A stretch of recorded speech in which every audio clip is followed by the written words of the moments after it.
You're now rocking with the best. Welcome. Please welcome all of you to StartCast. What's easier than programming a robot is that the robot can configure and program itself, right? So that's the next phase. And that's wrapping the circle back around. That's where Franka was going. That's where we're going. That's where Agile's going, is adding this sense of touch plus this human-like level of intelligence that a robot doesn't need any programming to get going. You just bolt it down, show it a video of maybe what the thing should look like, or even use like a ChatGPT, kind of it like a large language model to describe, I'd like you to pick this thing up here and move it there, and then screw this screw in, and then move it over there, and then put it in the box. And then you feed it a video, and then the next thing you know, the robot is basically set up its entire thing. Liebe StartCast-Fans, willkommen zurück zu unserem kleinen Nischen-Podcast.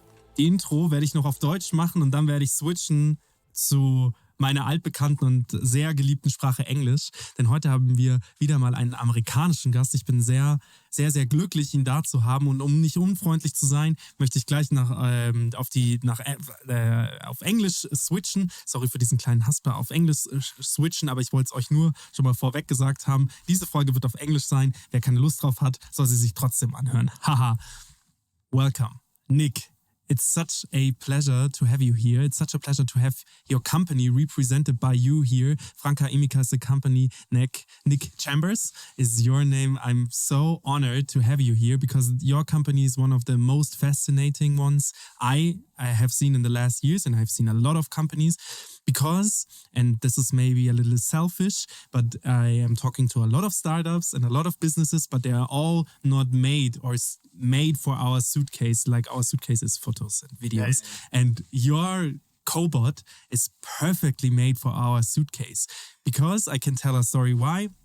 I had a video shoot or video production for a music video ages ago, and it was with a KUKA. And nothing against KUKA, but it was with a KUKA. And we had like 3 people setting the robot up, and so a cost of 3 people.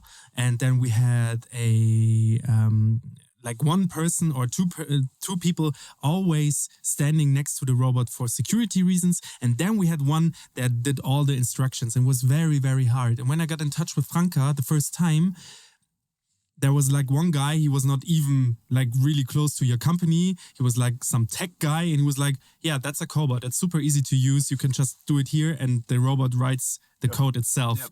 And I was so fascinated by that. And then Tatiana, who brought us in touch, showed me the video where you filmed with a red camera, and the whole video was made by a robot, and it was so fascinated. So in German we would say lange Rede, kurzer Sinn, long talk, small sense. Good. I mean, what's interesting is that you in your opening story, you basically summed up the last like 10 or 15 years of the change in robotics. Yeah. So this is where 45, 50 years of robots were basically this KUKA model. Nothing against it. I worked at KUKA for almost 7 years. I worked at ABB Robotics for almost 4 years. And I've been at Franka now for 18 months, Director of Business Portfolio Strategy, basically. But which means nothing and everything all at the same time. We can maybe talk about that later. But basically everything you just said is essentially how the whole market has moved. We went from these really sort of very expensive robots that were accessible only to the elites of the world, meaning the companies that could afford it, that could afford the programmers and the like 500 years expertise chain it requires of people knowledge, basically, to implement a robot. To somewhere around 10 years ago, the first cobots started to come out, and cobot is also What does cobot mean? Yeah, it's a weird word. In some way, it means collaborative robot. But as it turns out, the cobot market is not about humans collaborating with robots so much. Mostly it's about cheap, cheerful, easy to use, and easy to implement robots that like are very accessible to people without so much expertise. The collaboration thing is there too. It's about working together safely around robots. But to be honest, companies don't buy robots to work the same speed as humans. They buy them to work faster, higher quality. Yeah, and so if you put a robot collaborating with a human, it has to move at the speed of the human. If they're actually collaborating together on tasks, if you put a robot and it's running without safety fences, without all these extra safety things you would need, that's a collaboration mode where the robot is safe around humans, but can still work at high speeds. So that's the cobot market the last 10 years. And then what you see now, where we are, the market where Franka is, where Agile is, many other companies now, well, not many, but a handful that are doing this thing, which is taking that sort of very accessible, cheap, cheerful, easy to use, easy to operate robot and adding more skills to it, human-like skills. So a sense of touch. We call that tactility. Many, many jobs around the planet just haven't been automated yet because they require this human-like sense of touch, which is very difficult to implement in a robot system.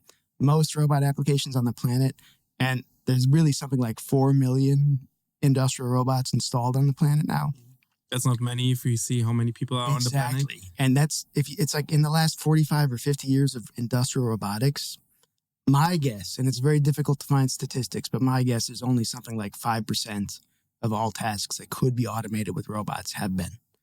And a large And this is why? That's the skill gap. So number one, skill gap, meaning if you can do it with precision of motion alone, so within plus or minus 0.1 millimeters or something, then a traditional robot can handle it. But if you want to do other things like wiggling plugs into like little outlets or putting gears in or touching screens to test them or whatever, all these huge amounts, even things like massages, right? Like this is a task that's very repetitive, but it requires a sense of touch, obviously, right? Or picking strawberries. Things like this are not things that a traditional robot can do very easily. Not yet. Not yet, but that's why these companies like Franka and Agile came around to add this sense of touch. And then, so you start adding this sense of touch that opens up a whole bunch of new kinds of applications you can do, especially in small parts like electronics and things like this, but also around what I would say are things that are done by hand at high volume. So massages, for instance, right? That require a lot of effort by a human to do, but that a robot could just do endlessly, right? And do it the same way every time, which is also something kind of cool. Okay, so you have that. And then you still have this barrier about implementation, like programming. The knowledge, basically. The knowledge of how to do it. Basic knowledge, because like when we jump to a country like Germany, where programming is no part of the school system, which is actually a failure, I would say. I didn't know that, yeah. It's no part of the, like we do have, like when I used to go to school, which is already, sorry for my English, it might be a little rusty, No, but it's perfect. it will come back. It will come back perfect. It's by every besser sentence. als meine Deutsch. So when I went to school, approximately like 10 to, if I make myself younger, it was like 5 years ago. No, I'm joking. Like 12 years ago, we didn't have any kind of programming there. We did have some programming, but it was not about like really the sense of touch, you would say, the sense of touch of like really programming an application. Yeah. It was more about how to open Excel and fill an Excel form, sheet, whatever. But it was not like real programming. In my when I studied, and I studied abroad, I studied in The Hague, so in the Netherlands. They did some serious coding there. And I was learning there. I was digging deeper into that and was so fascinated by that. And I was so frustrated, actually, that Germany doesn't have that. That's too bad. It is too bad because the next generation will have to learn that to use those tools properly. I mean, I would say in general, most people take this kind of class, anywhere. I don't think it's just a German issue. I think it's a global issue, to be honest. Thank you for saving our country. I really don't. I think it's, you're always in the view of where you grew up and live. Yeah. Sure. I've worked all around the world the last 15, 20 years, very international. And these problems are everywhere. Popping up everywhere. And really, it's a failure of the school systems that they don't show people how interesting real coding and programming is at an early age. Yeah, and there's so many. And it could be so easy, like programming a clock, for example. It's like that doesn't require any time, and just doing it and then seeing that you created something could be so easy. I think it's a bit of a sidetrack here, but I think that many people think programming and coding is like complicated, but actually it's just how your brain works, just written down with weird words. Yeah, right. That's it. True. That's all it is. So you think about how you go around your day. It's like, well, I should do that or do this first. When I go shopping, should I go to this store first or that store first? If there's traffic here or there, then I go that way or I choose this way, right? You're making these decisions all day long. It's just simple human logic. There's nothing more to it. But the problem with programming is that you have to learn a specific separate language to do it. And so if you learn German, which I wish I had done more of, but if you do, then it takes a long time to learn that. You know what I mean? It's the same, I think, with learning the languages. It just takes some expertise. But the basic premise of it is pretty much what every human does all day long. Mm-hmm. So. But jumping back to Franka Emika, I would say those, shall I say robots or cobots? So what do you? It's funny. I mean, I'm fine with the word cobot. Okay, let's just say robots. Many people don't like it because cobot implies something like cheap. Yeah, cheap. Ah, really? Because maybe I learned the name a little differently, because I learned it in that way that it was so easy, intuitive, and safe. Those three words. Cobot used to mean, if you go back, we're talking like early history, right? So Germany is a powerhouse for this stuff. So if you go back to where sensitive cobot, even the idea of collaborative robots came from, it's from some pretty amazing world-class German institutes like the DLR and TUM here in Munich. Oh, wow. I didn't know that. And some of the most amazing roboticists and AI researchers on the planet come from Germany. I'm shouting out for my German friends and colleagues and compatriots all around the planet, because Germans, to be honest, I've been married to one for 15 years, actually more,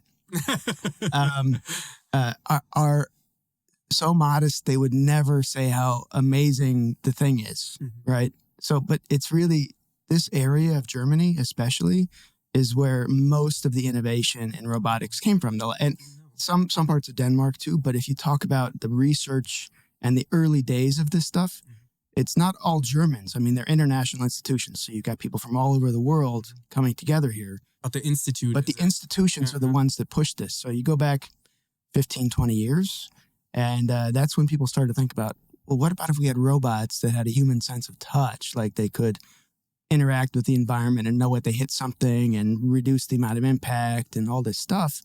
And then the other element of that is, what about if we added some amount of intelligence on top of that? So like we're talking about programming earlier. What's easier than programming a robot is that the robot can configure and program itself, right? So that's the next phase. And that's wrapping the circle back around. That's where Franka was going. That's where we're going. That's where Agile's going, is adding this sense of touch plus this human-like level of intelligence that a robot doesn't need any programming to get going. You just bolt it down, and show coding. a video of maybe what the thing should look like, or even use like ChatGPT, kind of like a large language model to describe, I'd like you to pick this thing up here and move it there, and then screw this screw in, and then move it over there, and then put it in the box. And then you feed it a video, and then the next thing you know, the robot has basically set up its entire thing on its own, including a safety setup. Yeah, that's where we're headed. So, coding and understanding the human sense of touch and also the human motion, for example. So that's really where we're headed, and that's the next frontier. That's what these companies, this handful of companies around the planet, have been doing the last 5 or 6 years, is trying to get to that level. That's where you get away from this 5% of things that have been automated to like 95% of things that can be automated, being automated, right? With robots. Which is a shocking number. I didn't know that's only 5%.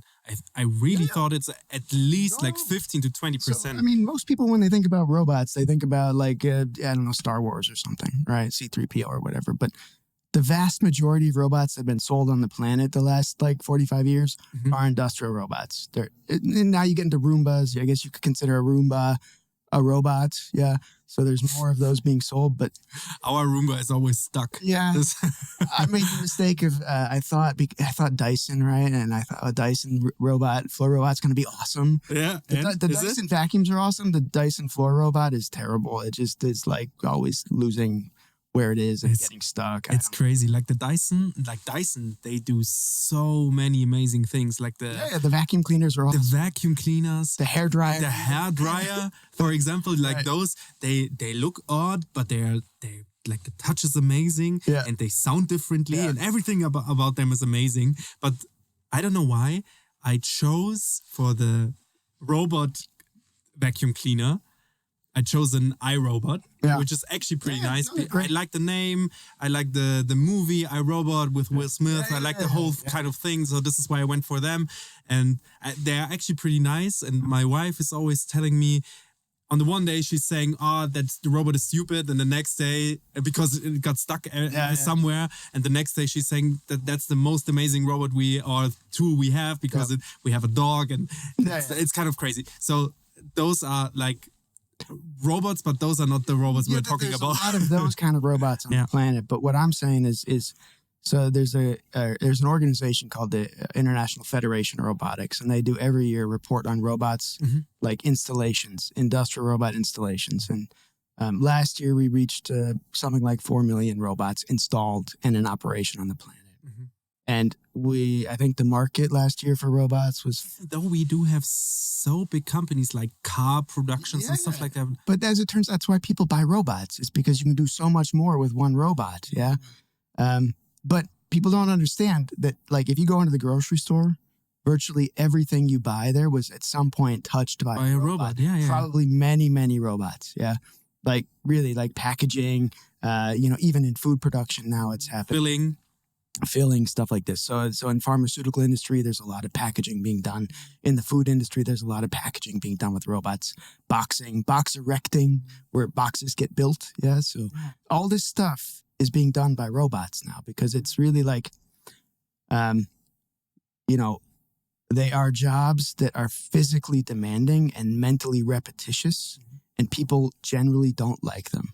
I mean, we can talk later about what's the future of humanity in a situation but it's like a fear, this, right? I guess that it's a fear. I mean, so like technology only goes in one direction, right?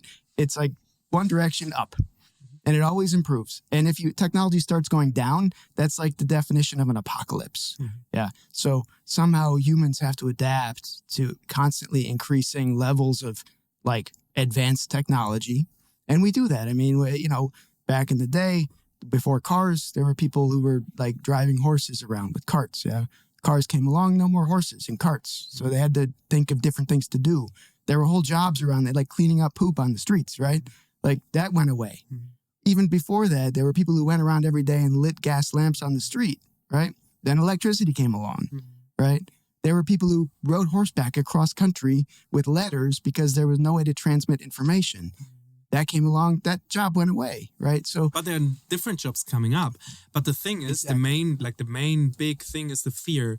And we also have in Germany a big lack of knowledge. Like not knowledge in terms of knowledge in the sense of what robots can do, but the knowledge more of like people knowledge. We are missing a lot of great people here in Germany, and this is like a huge number. We know that, like doctors, construction workers, and stuff like that. Everything is we have a lack of people, and still the people have fear that robots might take away their jobs instead of improving their work-life balance. There's two things there. So I'm really into the philosophy of robots. It's one of the things that drives me and why.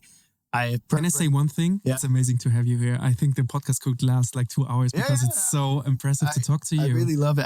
So I've been in robotics 15 years. Before that, I was working as a journalist, writing about electric cars. And half of your years, half of your life, I would say. So I'm not going to say how old I am, but 30. Yeah, let's say that.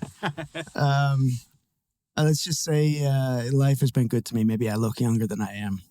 But so if I go back, though, I mean, that's what drives me to robotics. When I started, I was writing about cars. So the only robots I'd seen were in car factories, and they were just background, right? Like I just saw a yellow robot or a red robot or an orange robot or a blue robot. No idea that all of those are different companies, right?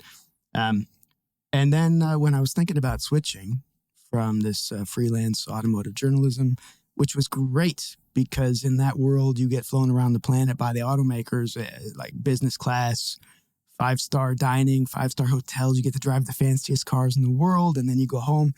But you aren't making much money. And I had a family, and I started to realize I'm not saving really at all. And in the U.S., when I was still living there, that's a big deal. If you want to send your kids to college, it's not like here where it costs 45 euros a semester or something, right? Or medical services. It's just there was no retirement savings at that time, and So I started to look around. I had some friends who'd left freelance journalism and joined other companies. A couple of them had joined ABB.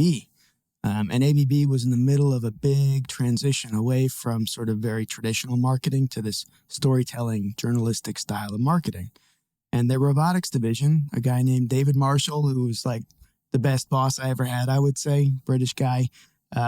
He and I met at a trade show. He called me in. I was just putting out my feelers and got connected to him somehow.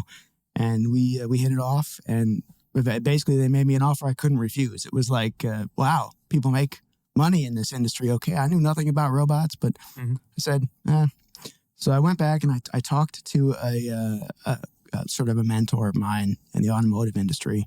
And I said, I really love what I'm doing. I love writing about electric cars and biofuels. It's very impactful. I can drive change, positive change in the world. And he said, yeah, you could probably do the same thing in robotics too. And he said, if I think about the future, I can imagine a future with fewer vehicles. I can't imagine a future with fewer robots. And I said, yeah, good point. I guess I'll probably do this thing. And so then I just, I went from journalism to like marketing and I realized that, so I have a background in science and there's a lot of like analysis and research and logical critical thinking. If you combine sort of journalism with that, all of a sudden you're collecting a lot of market data about what people are actually doing with the robots. In 15 years, I've probably been in 300 different factories. Wow. 300, all just different. From Chinese automotive factories with like 10,000 workers in them to like the smallest coat hanger factory in the middle of Kentucky. You know what I mean? And in that experience, just you'd be there filming. I'd bring a film crew, we'd be there for a couple days. I'd film factory footage. We'd get details and stuff, and I'd interview people, but not just CEOs or CTOs or like executives. I would interview like the normal workers, the normal guys on the shop floor, just doing the stuff. Yeah. And I'd be like, "What do you like about this?" Or what's the thing that you've experienced the most? What's the benefit? What's the pain? What's the pain in the butt thing that you have to do all the time? So I just asked them like a journalist because I was interested, and I collect all this footage and data, and then come back and make a 4-minute movie, but there's like hours of interview. Footage, yeah. And I didn't realize, because I didn't come from the business world. I came from science. I came from journalism, right? It took me so ridiculously long to realize how valuable that is, because most product development, product management doesn't consider this. Actually, it's a ridiculous amount of product managers that hardly ever talk with customers. But the point is, they're always seeking for those informations because those are the information most valuable and precious to improve a company, but they never ask. Exactly. So, and if you think about it, so sales guys are with customers all the time. Service guys are with customers all the time. But those relationships are different. You're never getting 100% truth in either direction because, yes, it's professional. Yes, it's nice. But if a service guy is there, probably it's because something has gone wrong and the customer's upset, right? If it's a sales guy, everybody's trying to get a little bit of percentage extra deal, right? So there's not, I would say, full truth being told. If you're there in a marketing relationship, it's because everything's going okay and they agreed for you to be there and it's pretty relaxed and you can talk and people are open, right? So I would say my biggest discovery is that product managers don't really know what's going on in the market. Marketing people have the opportunity to, but they hardly ever transfer that back. So what I started to do was move from marketing upstream to product development, trying to connect the two, like really informing product development upstream. So I say you did a good job. Invented a role. I would call it innovation caretaker, something like this. Yeah. So that's what I wanted to do. After about 7 years, after I left ABB, I went to KUKA, and so I started to do that there. And KUKA's such a big company. No offense, I love KUKA people. I was working with KUKA too. Great friends there. And you see them everywhere, like in so many industries. And actually, those robots made it possible for the movie industry to work differently and to also improve their shots. It's not about replacing human beings. It's more about getting different angles into the industry. This is like where I'm coming from. I mean, if you look online, I made several movies over time about robots and entertainment, both with ABB and with KUKA. Yeah. So I know, and there's many people who work in entertainment robotics. Yeah. to try to drive it, doing things like robo coasters. That's one of KUKA's things, where a person gets strapped in a big robot and launched around. Like, that's a real thing. I mean, if you go to be named amusement parks in Florida, I can't really say who, but if you, they have huge rides that are based entirely on KUKA robots in the dark, where you're just like being pushed around in a simulation environment, basically. Wow. So that industry exists, and there are very few robots on the planet that can actually do that at that level with these gigantic robots. So KUKA is really good. But what I started to realize is that, and this is where I also would like to discuss some things, because I talked about the philosophy of robots here. And in my mind, what we do is important in this industry. So we democratize access to robots, meaning you don't have to be one of the elites like automakers to install robots. Yeah, and that's what cobots did. There's many companies building cobots now around the world. And we try to go a step further at Franka and Agile. I know Franka the most. We only just joined the Agile group like some weeks ago. So I can only really relate the Franka perspective, but it's very compatible with the Agile perspective, I would say. And that's that we try to make it even easier, that literally anybody with any amount of talent or skill could implement a very complicated kind of robotics application. Yeah, that's the next frontier. But KUKA also was trying this, but it's such a big, old company, and they sell a lot of robots every year. It's like a big boat, and it's not moving fast enough. And how old is Franka? Franka, well, it depends. I mean, it went through several iterations. Yeah, so I would say roughly 2015 is when it started. Yeah. So 2015, 8 years, sorry. Yeah, something like this. So that's 8 to 10 years, something like that. Yeah, and actually it comes from this TOOM and DLR background. Agile also came from the TOOM and the DLR background. There's another company in Germany, Neura, also comes from TOOM and DLR background. So you can get what I said earlier is not a lie. There's these companies are driven by this research powerhouse that happens in Germany that very few people know about, to be honest. It's pretty amazing. Germans should be proud of it. That's what I'm saying. And shouldn't be modest about it.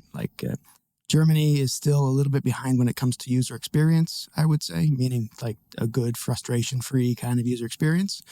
But from a technology perspective, from a mechatronics, the arm itself, it's amazing. Really, there's very few companies on the planet doing stuff like this. But I think we do have to lose the fear of improving, fear of technology, because a lot of people are in deep fear of getting replaced by robots. Yeah, that's people don't need to worry about that. So what I'm saying is, so there's two things. People adapt, number one. They always have, you always will, you have to. There's no such thing as a human culture that's set in stone, right? It just isn't that way. And if you want it to be that way, make something great again, let's say, then you're not really looking forward. You're thinking about apocalypses, I would say. And I don't want an apocalypse. No, me neither. I want a future where everybody's happier than they are now. More hope, right? The future of humanity should be more hopefulness, not more dystopia, right? And I have the feeling that a lot of these weird conversations and fear that people have are leading towards a future that it's like a dystopia, and I don't want that. I don't want zombies running after me. You know what I mean? I don't want that. Who wants that? I'd rather have a future I don't know. Having a lot more time because robots are doing your job. Yeah, exactly. So, and that's the other thing is we can think about things 150, 200 years ago, children were working in the dark in coal mines 80 hours a week getting lung cancer. Yeah, that's wrong. We say that's wrong now, but that was accepted back then, right? And then people were like, wait a minute, industrialization. There's you don't need children working in coal mines anymore. How about this, 40-hour work weeks and some protections like healthcare and retirement and health insurance and stuff. And we all just kind of decided, unions came along and the Betriebsrat, and everybody was like, that's a good idea. So, but 40 hours is also an arbitrary number based on religion, right? So we need a Sunday and then we need a day of rest. But 40 hours is made up. There's nothing that says we have to work 40 hours. And in fact, in a future where robots are doing all the physical labor, do you need 40 hours of work? Do you need physical labor? That's what I'm saying. Just free your mind a little bit there. I'm not saying it's not happening tomorrow, and it's not one company's responsibility to drive this, but there's lots of experiments in the world now that show things like universal basic income are working, right? It just forces us to have to reconsider the definition of work and the value of work And in life. human life. Yeah, the definition of human life. This is like a lot of people see the glass half empty. Yeah. But you could also imagine the glass half full and say, okay, instead of getting like 70 years old with back problems, I could get like 20 hours. I could just work 20 hours a week, have way more time with my children. Exactly. There's going to be, so for me. And get like 170 years old. Exactly. Or from my perspective, like, I don't care what you do with your time. Yeah, I really don't. Like, if you only have to work 20 hours a week and you spend the rest of it just sitting in bed and twiddling your thumbs, I don't care. There's going to be some people who are always more driven to achieve things. Yeah. Always. It's like how it is. There's some people who aren't, and that's also fine. You know what I mean? Like, it just doesn't matter. When you have so much productivity and the robots are doing all this physical labor, we have to learn how to spread the wealth a little bit more. Rich people will still get rich. Companies will still make money. The really like driven, intelligent people will still do innovation. But only if the people are open for innovation and not stop, shut the doors and say no, because the innovation will come and somebody else will take it. Yeah. And then you will go down. You have to be open for that. Also for the climate problems we have, you have to be open. And if you are open, then you will go into a brighter future. That's what I'm thinking. I also really believe in the power of robots. Like, we have this kind of ridiculous globalization is good. Don't get me wrong. I think it's great that cultures interact more and are dependent on each other. It reduces war and conflict generally. And I talk about a hopeful future.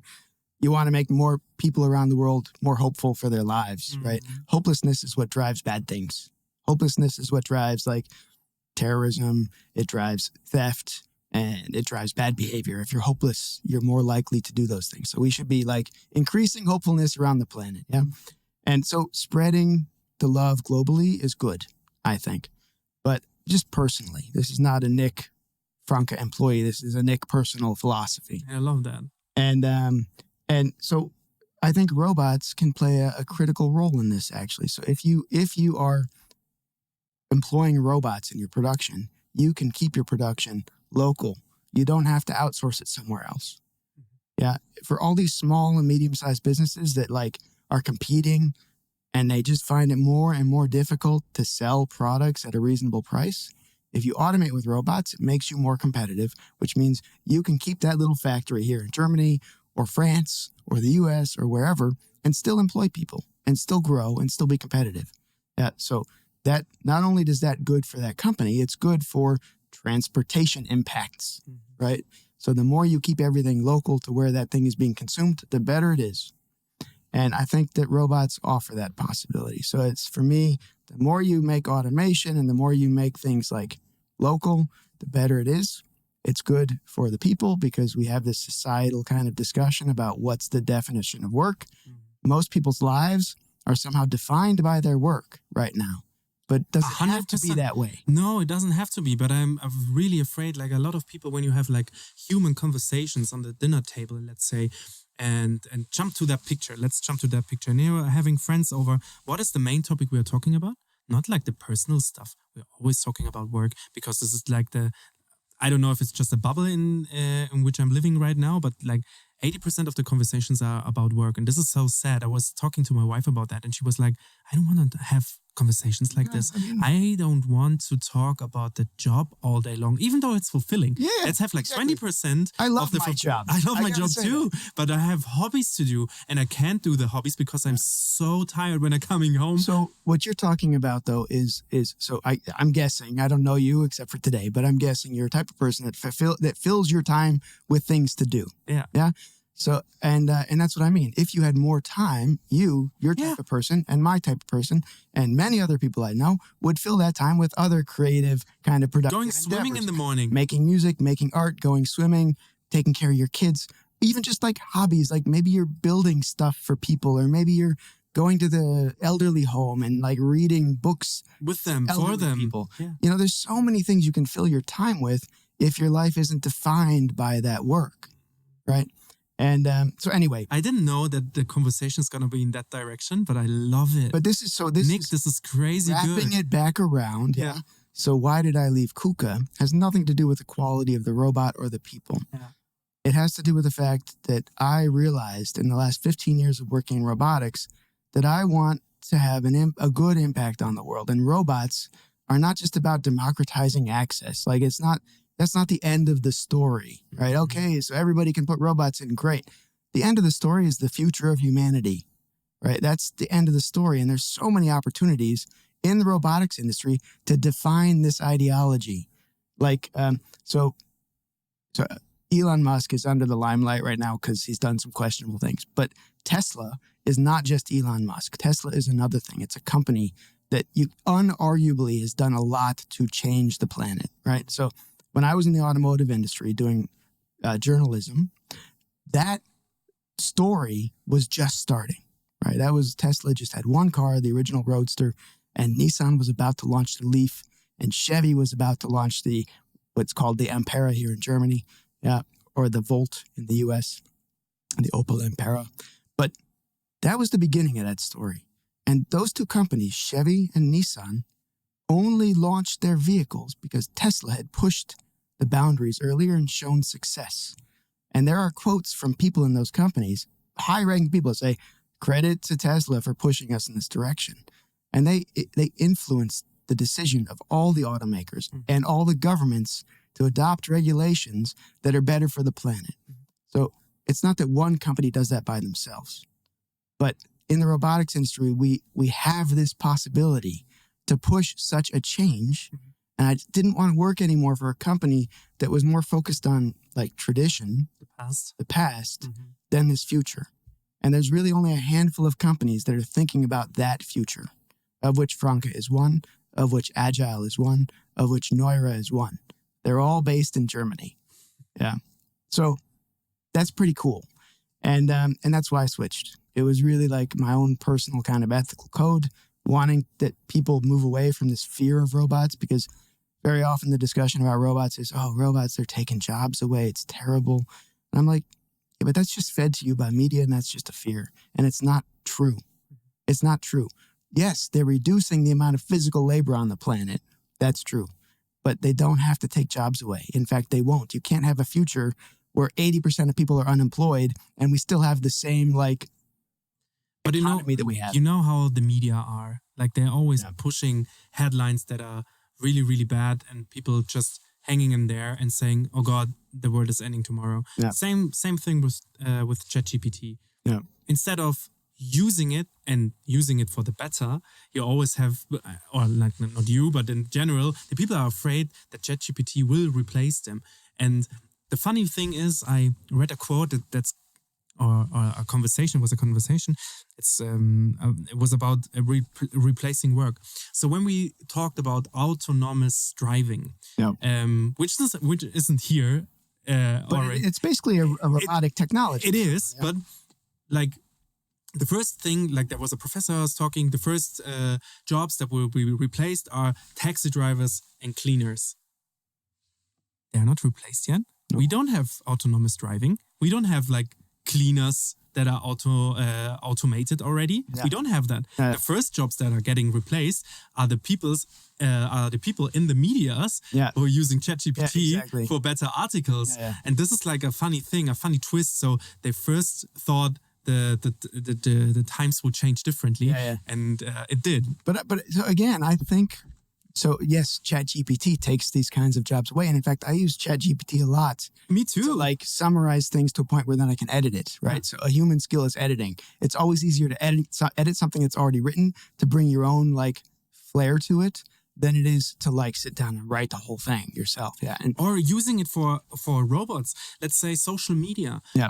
Writing social media postings within ChatGPT. Social media is a robot. Yeah. ChatGPT is a robot. Yeah. So they're using robotic language, which is easier for social media to understand. And also we did a test. We did a test with postings that are written by humans, which are more emotional, and postings that are written by machines. It doesn't matter about the text, actually. No. It's more about the picture, of course, and how the text is written. Right. And the texts or the postings with the mechanical background perform better than the one with the human background, because the machines with each other could communicate way better than the human did. because the understanding's not there. What's really funny, so there's two things to me, right? So we also explore sort of ChatGPT, large language models as a way to tell robots, you explain it in a natural language and then the thing interprets it and pumps out a program, let's say, something that tells the robot what to do. And in fact, research laboratories around the world are doing this. If you look online, I think Microsoft has examples of this in their research labs. People using these sort of natural language models to describe what to do. So that's the first thing. So it's pretty cool that we're connecting those two. The next thing is, I think everybody will have to use ChatGPT or something like that in their lives because it's just more efficient. Yeah, so if you want to get to the point where you're only working 20 hours a week instead of 40, probably ChatGPT is a large way to do this. Make yourself more productive. So there's that. But the other funny thing is that now ChatGPT, there's so much AI generated, what we call AI. It's not really AI. There's nothing. Artificial intelligence, general intelligence is, I think, pretty far away. But we talk about things like deep learning, machine learning, transfer learning, large. I saw yesterday a video about a robot that first pictured himself. Like there was this AI robot got a mirror. They put a mirror in their hands and they captured the moment when the robot sees itself the first time, which is actually pretty interesting because the robot tried to mimic, or how do you say it, like mirror the emotions from itself, and looked totally different. It was so strange. It was such a strange moment, and it's kind of odd. And people, like, the text underneath it was like, did we just see the first time a robot become self-aware? No, I don't think so. And that's funny because the thing is, there's so much of this like AI generated text out there now that the AI, all it does is it farms the internet, endless amounts of petabytes of information, and figures out the best solution based on all that stuff, right? But now that there's like more and more AI generated things which aren't perfect, the AI is actually getting dumber because it's quoting itself. Right. So it doesn't have general intelligence. And the more AI stuff that gets out there makes the model dumber. Yeah. So it gets worse. That's true, because they are always referring to the text that are already written by a machine. That's the wall we're going to hit at some point. And if also in AI generated imagery in movies, which is a pretty cool area indeed for those of us who are interested in media. Like, imagine anything you could creatively come up with could be turned into a movie instantaneously in real time, right? Like you're talking about VR worlds that are just generated in real time. You're talking, and it's building already? It's building. It's there. It's almost like the movie from Christopher Nolan, Inception. Inception, exactly. Where they have architecture architects building dreams. That was... So more philosophy, actually. I could talk a little bit about my ideas about AI. So people get worried AI is going to take over the world. And there's so many endless movies and books about AI, like destroying humans. Shall we do one thing? What? Let's jump back to Franka. Yeah, please. And have another conversation. I will invite you again. Yeah, because sounds good. This talk is... Like, I could listen to you for hours, and I would love to have a more educational, because we do have a shortcast. It's called Shortcast. It's a 20 to 30 minutes talk about several educational things, and I would love to invite you because you're really, really amazing to listen. And I have some more questions about Franka. For example, what is Franka doing actually? Because we haven't touched that point yet. That's true. So let's go back. Let's take some steps back. We dove into the big topics first. So since about 2015, Franka has been working on robotic technology that extends what people consider to be cobots. Cobots is a word that is like a shortening of collaborative robots, as we already discussed.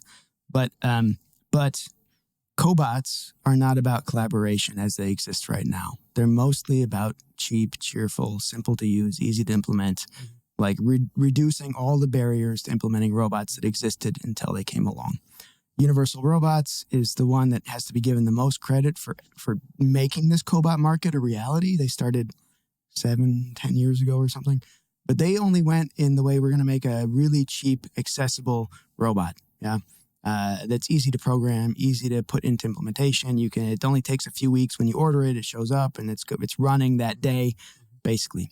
But that robot is still based on precision of motion alone. right? So precision of motion, meaning if I can do the thing repeatedly within 0.1 millimeters of accuracy, it's fine. If it requires me to wiggle it or a sense of touch, I can't do it really. So then that market developed, cobot market, meaning just easy to access, easy to operate, easy to program, easy to implement robots. What we do at Franka is take the next step. So we have that. We have a really easy to use visual programming thing. You just take little blocks. We call them apps because they're square, blocks that do specific skills. So open a gripper, close a gripper, move from A to B, so on and so forth. We make logic statements with that. If this, then this. If that, then that, right? So, just simple, like wait for the thing to be done and then do this, stuff like that. We can call to variables in a database, if the number in the database is 34, then do this. If it's 22, do that, right? So you just make these little blocks. So anybody can make blocks together in a workflow. We call it a task. And then that task is what tells the robot what to do. And so that's super simple, easy to do. Anybody, you unbox that robot in 30 minutes, it's plugged in and you're programming, right? So that's one thing. So that's the one thing. That's the first thing that we do. Second thing is adding this sense of touch. So we have a robot, a tactile robot. Most robots on the planet. How many different robots do you got? Just one currently, but of course there's a roadmap for higher payloads and higher reaches. So we currently offer a 3-kilogram payload robot with 7 axes, so a human arm. You can't see it in the podcast, but it's a 7-axis device, which means most robots on the planet are 6 axes. They're missing one of these axes. So it's just where it bends, basically, right? This is the human touch, maybe. The one axis that is missing. That's the human dexterity. So dexterity, if I have 7 axes, I can touch my underarm. If I have 6, I can't touch my underarm, right? So it allows me to have a workspace.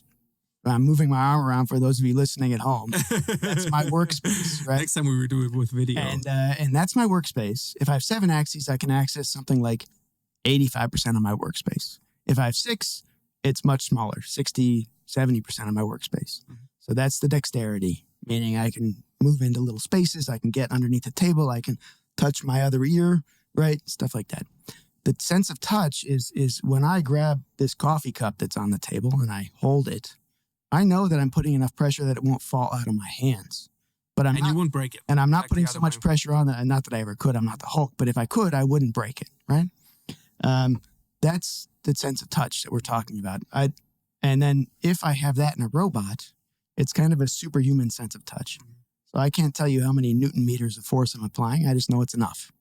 The robot can quantify exactly how many Newton meters of force it's applying, and it can do the same one every time, all the time, reliably and consistently. And that's the definition of industrial precision. So if you want to use a sense of touch in industry, it has to be consistently reliable and accurate, precise over time. Not only can I do that, I can read the force out to a database where I can use it in process and quality assurance. That's superhuman. No human can do that, right? It's a sense of touch that's superhuman. That makes it more applicable in industry. So sense of touch, dexterity, ease of use, and the next thing is some level of human-like intelligence to self-configure, self-program, self-operate, and self-fix errors, right? Wow. Okay, and how many others are there that have those 5, let's say, 5 bullet points or pillars? Franka started first, and now you have around the planet maybe 5 others somehow. That's not many. Yeah, I mean, maybe 5, 6, somewhere under 10. Really working on this. If we are looking at your robot, I have no clue, but like the robots I saw, they're small. They're not made for big industries like car industry or something like this. They're smaller. I have no clue what use case they could work in, but probably smaller parts like cell phones and stuff like that, where you need more sense of touch. That's the thing. What industries are you working in, or what industries can apply to work with you instead of working with? So I mean, our main industrial one is electronics, small parts assembly, things like this. So there's many of these companies around the world. They do lots of different things. So it's either assembling something on the line. So you want to plug this thing into that thing. You want to press those two things together. You want to insert a little gear. You want to close the housing, things like this. Packaging, end-of-line packaging also, where it needs to be sensitively put into packaging without breaking it. Testing, so you talk about every screen on every phone ever built needs to be tested at the end so they touch it, right? So a robot with a sense of touch can do that. Many things like this. Yeah. So all the little hard drives or SSDs, they're just PCI cards, and they have to be tested. Every single one of them, they have to be put into a testing machine to be tested. So robots can do this sort of thing with a sense of touch. So then this is basically your work. Having, like, I assume that the 5% that are already automated, there's only a small part of where Franka is already in. Yeah. We're really at the beginning. So when many of these industries that could use a tactile. How many? Do you know how many % could use your robot already? Yeah, lots. I mean, I don't have a good number, but a huge amount. Mm-hmm. So just in the factories that make phones around the world, I mean, there's millions and millions and millions and millions of people on those lines doing these jobs, right? Just all day long doing that thing. And if you think about that, that's even if you captured 1% of that, that's like huge number of robots. Yeah. So it's really like, and the number of robots that are sold on the planet keep growing almost exponentially every year, right? So it's like when I first started in robotics in 2012, there's 140,000 robots were sold on the planet. Last year, nearly 600,000 robots were sold on the planet. Yeah. So it's just like growing. And most of that is in these industries that didn't automate till now. So electronics, for instance. But just to say, it's not only electronics. I mean, we see a lot of use in things like polishing and grinding, screw fastening, where you have to be gentle with the screw. Also things that aren't traditional industries. So rehabilitation, manipulation, massages. Are robots building robots? Which is actually funny. So yes, I mean, are your robots building your robots? In some cases, yes. So we're in the middle of changing our production. So your robots giving birth to other robots, which is actually, if you look again from a psychological side, it's actually pretty nice. So like I said, we're in the middle of changing our production. Yeah. So it's changeover. We're trying to get more and more robots involved because of assembling our own motors and joints, and that's where it's used. Yeah. But to be honest, most of the robot assembly on the planet, so like KUKA, ABB, Fanuc, Yaskawa, almost every robot that's installed are almost all manual. There's very little automation there. So that's an industry that needs people still. Which is funny. It's just funny. But it changes over time. So we know, and many companies are building new factories that are like almost 100% automated. The dream is like a lights out cold factory where there's no people needed, right? But that's we don't do that yet, but it's where we aim. Mm-hmm. So, and if you're going out, what companies would you like to reach out to also talk to you about? So because I think that's your role, basically. Absolutely. There's many companies that don't realize robots like this exist. Or let's say, if you have all the companies in the world, what would be your favorite company to talk to? Maybe the one guy is listening or a girl. Yeah. I mean, so any of these companies that are doing electronics manufacturing, especially in Europe or Asia or the US, and there's still many of them. Actually, you don't know it, but there's many small pieces of electronics still built locally, either for the automotive industry or for the computing industry or whatever. And there's lots of these, and there's many of them that are under 1,000 people. So those companies don't know very often that a robot like this exists, that they could automate some tasks in their factory, like clipping a little plastic. Or think that they're super expensive to... And they think that they're too expensive to implement, or they imagine it'll take them 6 months to implement and they have to stop their production. And how long does it take? Do you know? Well, we have an out of the box thing, so we think about user journeys. We make it so that you can get our robot out of the box, installed, and start experimenting with it and learning how to program within half an hour. In a weekend of learning, like if you're the guy on the shop floor who has to, like the manager says, learn how to program this thing, in a weekend of learning, you could figure it out, right? Like from beginning to end. Let's do one thing. Let's bring one of your robots to our studio and we do a reveal video. Yeah, okay. So an unboxing video. I will unbox one of those robots and test them and bring it to life and make an after movie out of that. Not only from the unboxing, also from the end result. I will do a product video with one of your robots and let's see. Because 30 minutes sounds like an Apple product. Yeah. So, and Apple, we all know that So- they really do a perfect job by just opening the product Yeah. and it works. yeah. And that's for us, this part of the user Amazing. experience is really important. Yeah. Especially for customers who are very new to robotics, which is the ones I'm talking about. Mm-hmm. Most of their things they're doing in that factory are all done by hand currently. So the number one, they don't know the robot exists. Number two, they think it's too hard to implement. And number three, thinking about changing production that's running, especially in the electronics industry, which is very sensitive to production kind of changes, is a risk. So they have to wrap their brains around changing their production somehow. Because when you implement robots, it's not usually just like put it there and you need to redo a little bit of this upstream processes, downstream processes, right? And you can also think about where else in that process I could put robots in to increase the throughput, basically. So those are the companies around the world that we would love to talk to. Also, if you're into rehabilitation, you're thinking about, I don't know if you know about the rehabilitation market. No. But I had some older friends back in the US who had to go through serious rehabilitation. And so first you go to some person who's manually manipulating you. So you sit there for 20 minutes and they just move your arm or your leg, right? And they move it in a very consistent, repeated way. And it's backbreaking labor for them, especially if the people tend to be a little bit overweight, which many And we also know that we have a lack of people in exactly those fields. And then, so that's the first thing. The second thing is they make machines to do it, but the way a human manipulates you is 3-dimensional, right? It's not in 2 axes or something. The machines that they sell for a leg, for instance, you have to sit down, you put your leg in this thing, and it just basically pushes it up and down. You know what I mean? It's not doing this complicated kind of.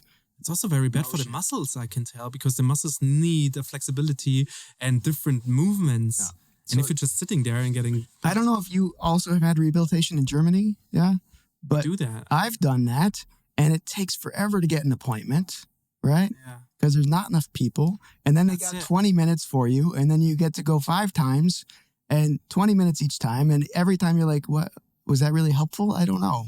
I'm feeling worse than before. Yeah. So imagine now you had a robot that could do it for an hour and a half and endless amounts of appointments available. And that's like a win-win for everybody somehow. Even though saying, okay, if you are not able to come to us, we can bring the robot to you, plug and play, bring the robot at home. Or let's say we do have a health system here. Yeah. Say, hey, during your process of healing, you can do it as often as you want to. Yeah. We bring one of those robots into your home and you can do it whenever. Exactly. And whenever you want to. We have a partner also called Organofarms. So just to give one example. It sounds weird, Organofarms. No, but they're really an innovative company. They do strawberry harvesting in greenhouses. They have our robot on a mobile platform that goes the bushes, because they're hanging. Mm-hmm. So they're up high and the robot comes up from underneath and handles these sensitive strawberries, cuts them off, puts them in the thing, has some vision technology built in. Wow. So that kind of thing, you can think strawberries, tomatoes, things that are very sensitive that need to be picked in a greenhouse.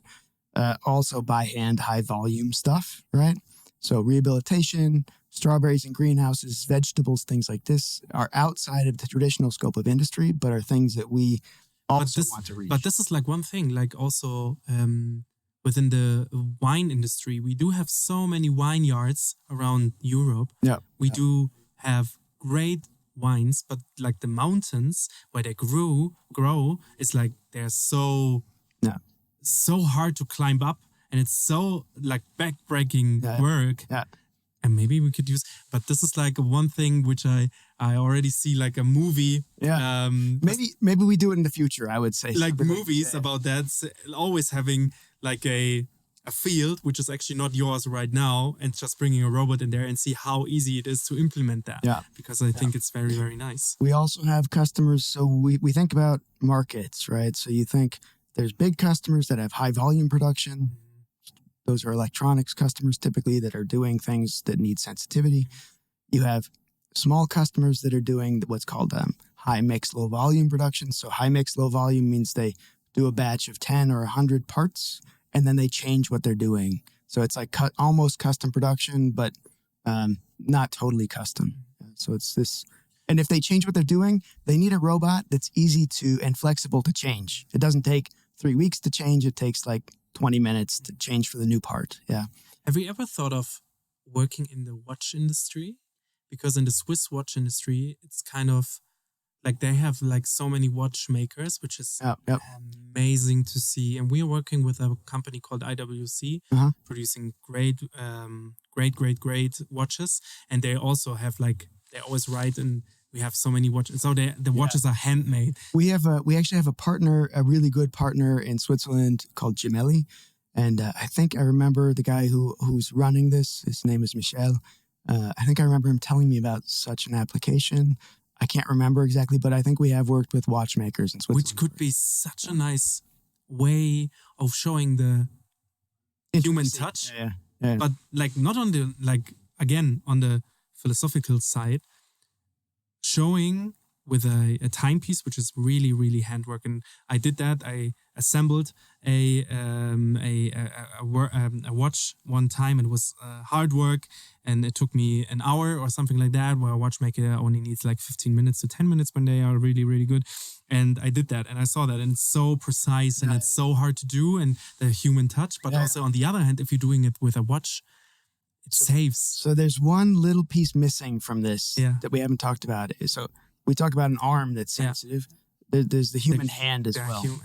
We have not yet gotten to an industrial capable human But hand. nobody has.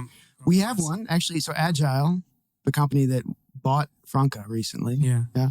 Agile has one, but it's mostly for research purposes. It's like it's not fast enough or dexterous enough yet.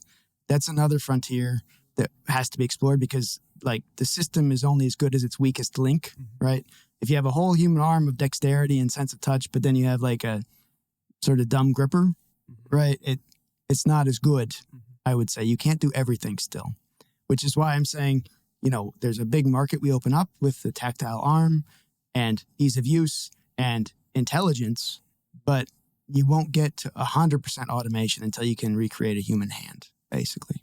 Or something better than a human hand. Who knows? AI could maybe design something. This hand is not designed by somebody. It just happened over millions of years of evolution that it turned out this was the right thing for us. Yeah, maybe we need like a... Maybe we don't need 5 fingers. Maybe we need 6 or 10. I don't know. Yeah. You know what I mean? Like maybe we need sticky stuff like a gecko. That would be better, right? So Spider-Man. You can engineer these systems, right?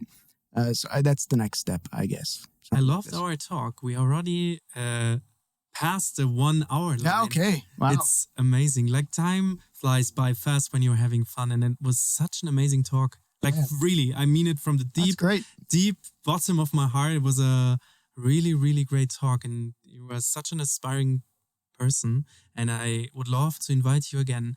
Even though if we are talking in our small format, again, 1 hour, I don't really care, because there's so many things we haven't covered. And Franka is such a unknown. I'm saying it with the marks, unknown company, because when I first went to your campus, I would call it campus. It was huge. Yeah. I was told to pick up a robot, so I did that. And when I Googled it, I drove onto your parking lots, and I saw that, and I was like, wait, what? Yeah. This is huge. Chalk it up to German modesty, I would say. These companies just fly under the radar. Like really, people don't know the impact they have on the planet. How many people are working for Franka? Currently, we have about 100 at Franka and 200 at Agile in Germany, but Agile is huge. Over 1,000 people globally. Yeah. So I would say right now, with the troubles Franka had the last year because but even though those got solved by human beings, and it's great that everything's fine. This new constellation with Agile is really good. It's very complementary, coming from the same technology background, the same goals. So altogether, both companies have about 300 employees in Germany, 300 or 400, something like this, I guess, which is quite large actually. And there's a lot of good backing. We have great runway now to achieve our vision. And I'm really looking forward to everything we're going to do. But really I think the reason why many people don't know these companies exist is because there's just this German modesty about it, and as an American, I'm not a typical American, I hope, but somehow, but I do think that you need to do a little bit more like talking about how great you are, because these things are pretty amazing and they're going to change the world. Do you remember the campaign when Elon Musk did the Cybertruck campaign where he was throwing the stone and the glass was broken? Yeah. And then you could actually build a same thing and say something like, Franka is giving the human touch, knowing how hard you could throw a rock without breaking the glass. And that would be actually a very, very nice twist to bring in a robot into something like this. I would love that. I would love to see that. Be good. I'm happy to come back and we'll maybe bring a robot and I would love that. We do that. Video, But even just talk about the philosophy of robots, AI, and automation, AI in the future, like why people shouldn't be afraid. I could see that happening every month. Nobody should be afraid, really. Like, if I could give one message is Franka has amazing technology. Agile is a great company. But then the next one is you should not be afraid of robots. You should embrace a future that has more hopefulness for humanity, because if we don't, we're just going to go into an apocalypse. That's all there is. So, thank you very, very much for your time. Yeah, thank you for having me. Pleasure. Bye-bye. Thanks for listening to this episode of Startcast.